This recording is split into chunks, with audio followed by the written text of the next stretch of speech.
Hello, and welcome to the Spooky Chris podcast. As I record this, it is early June, so welcome to June 2021, friends. It's a very strange time because with so many of the restrictions from the pandemic lifting, we're starting to see each other's faces again, which I don't know if that's necessarily a good thing, but, you know, it's a thing. It takes a lot of getting used to be sure. I'm still trying to come to terms with that after so long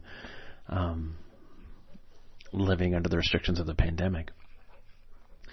The reason I wanted to record this podcast was this last Friday, The Conjuring, The Devil Made Me Do It hit, and it made me kind of want to talk about the Conjuring films.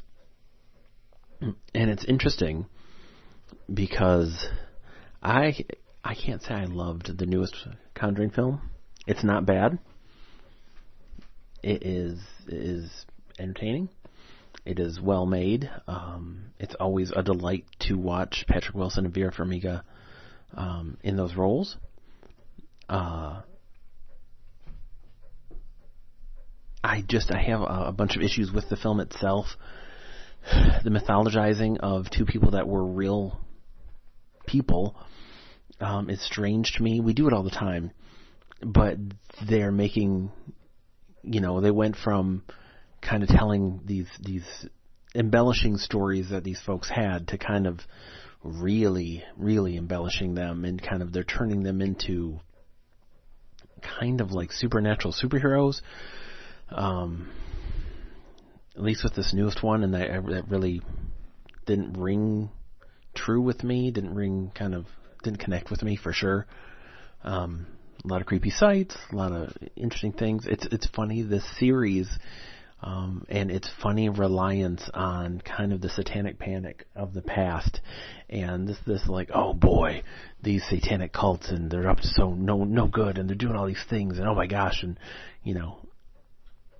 if you go by these films, boy oh boy, there were satanic cults everywhere, and witches, and the black witches, and all these factions of evil, again, kind of superhero-y.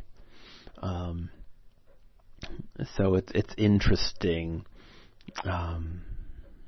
But saying all that, again, that's not my favorite.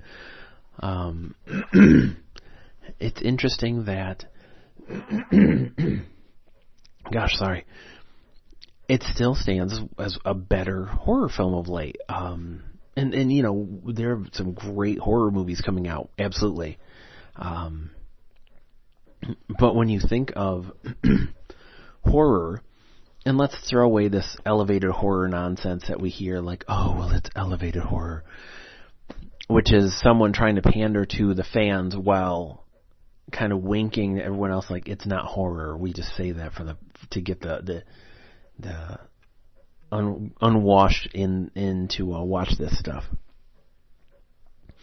The thing is that horror falls into so many genres. There's not a lot of horror that is about adults.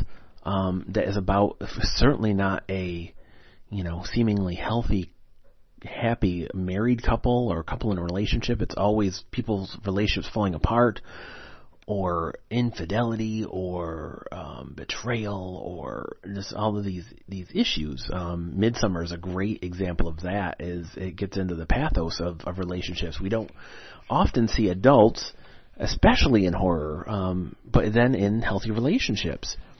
And in this case too, like something special about this, the main Conjuring series, is that the relationship between the Warrens, really, they, in this way, they complete one another, and they can only kind of do what they do together, and that's great. That's great. This Conjuring universe, it's itself is hit and miss. I love it though, because again, like it has that fun interconnectivity, and each one kind of handles its own genre. The Nun, which was really well made and really good, it just had a kind of weak ending, is gorgeous. It's absolutely gorgeous. These movies are super well made, super gorgeous. James Wan has done a magnificent job of shepherding these. You can tell he does care and he's invested, because they all look great. These do not look like, these don't look like cheap movies, and they're not terribly expensive per se. I don't think you'd call these high budget films, but the fact that they all look good, that they kind of make an effort to give these a look, is great. The Nun was gorgeous. And James Wan said it himself, you don't see movies that look like that right now. And it's a shame. So much, one of the big problems of horror is that it apes itself so much. Something will get big and then everybody has to copy it. And that's the studioification of everything, is that studios are like, oh hey, that thing made money, let's go make that. That's why we got a million Blair Witch ripoffs and blah blah blah, Paranormal Activity ripoffs, etc. So you don't see a lot of interesting kind of horror movies that are their own things now. If you do, they're sequelized, which is fine as long as there's enough story to tell.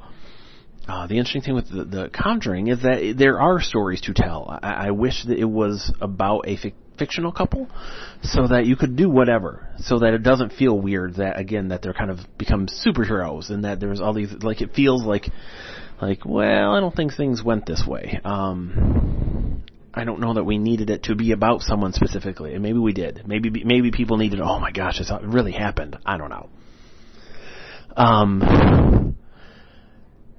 The Annabelle movies are kind of up and down, but those are interesting. All of the facets of this universe are interesting. The weak link of all of them was Ya Llorona, and it's still a beautiful movie. It still has moments.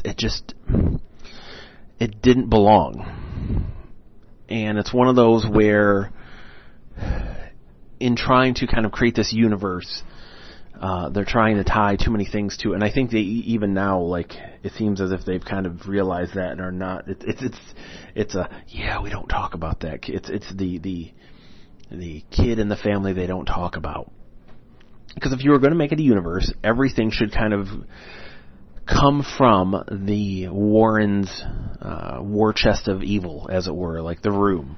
It should be something, stories about them. That to me is super interesting, and that would make things, it ties it to the universe. You don't have to have the Warrens in everything. You could have a moment of oh God, let me tell you about this thing.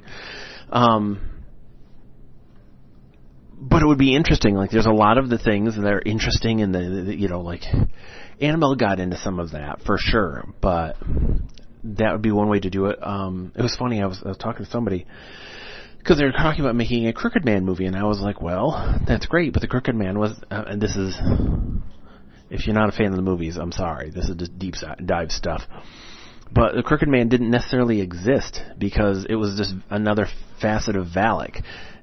And I thought for a second that they were going to make Valak kind of the big bad of everything. But it seems as if she has banished Valak, so it's just... And that was, I think, something, too, that in the newest Conjuring is there wasn't kind of a big bad. It was... there was, but there wasn't. I don't want to spoil anything, but it didn't feel the same. The stakes didn't feel the same. I'm going to give it a second watch just to kind of see how I feel. But again, the thing is this. You don't even have to love the movies but you should appreciate the fact that these are well-made horror films that are PG-13, so anyone can watch them. And generally, it seems like The Nun was an R, but generally they are I thought, made for all ages. But they're about adults. They're not cynical. They are not hateful. They're not mean. And they're creepy. They're genuinely creepy, and they're very well made. And horror needs that. That's what we forget. The true blue dyed in the wool. I want hardcore horror. And the folks that only like foreign horror because that's the hardcore stuff, or that's they like it because it's different, or the people that only like the underground stuff because that's real, or whatever your kind of fetish is. holistically, as a whole. Horror is more healthy when there's a broad spectrum of stories. That's why we need the stories of people of color and people with differing backgrounds and viewpoints and sexualities and all of it. We need to hear all of these stories because there are so many scary stories we don't hear. It's great that so much world cinema has begun to influence horror, American horror, because we're getting to see stuff, stories coming here that wouldn't otherwise, thanks to services like Shudder. And so they're released here, or we're seeing the influence of foreign horror on American horror, like the good influence, not the, oh, hey, let's rip that off influence. And it's great. We need to see something other than a guy in a mask slashing teenagers. We need to see more than naked teenagers, having sex and smoking dope and getting killed. That's what makes horror healthy. That's why it's been great that Jordan Peele came in on the scene, is because he's doing stories that weren't being told about people that weren't having stories told about them. And that's what's special kind of about The Conjuring, again, is that they are stories that, they're spook house stories, they are ghost stories, but they are about a couple. And it's fun because these are two people who want to do these movies, who have fun doing these movies, who have fun in the characters. They're not slumming. They don't act like they're slumming. They don't talk about the movies or the fans as if they are slumming. It is great. It is great to have actors that are genuinely good actors that want to do these. That's rare. And again, I think we've become accustomed kind of to the factory mentality of churning out this stuff. Like, oh, that's popular, let's churn another one of those out. That's popular, let's churn that out. And it's nice again to see something sincere. And having not seen the newest Quiet Place, it is again nice though to see a film made with heart, with actors that that are good actors that want to do this, and don't feel like they're slumming. We all want to see the young directors and young filmmakers, or actors and filmmakers and everything, because they are the next generation. But it's always also nice to start seeing adults in movies for adults or about adults.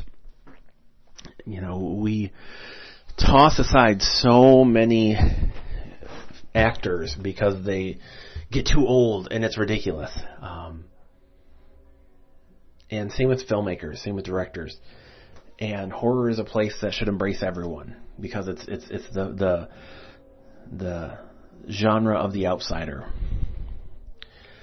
And I'm excited I'm happy to have the Conjuring movies, even if they're not always hitting every note perfectly. It still sounds pretty good to me. And I'm curious to see what they'll do with it next. I hope you are well, friend. You take care. Keep keeping on. We are almost through this thing. Take care. If you want to hear more podcasts, read any of my blogs, or check out any of my 24 books, go to spookychris.com. Take care. Bye.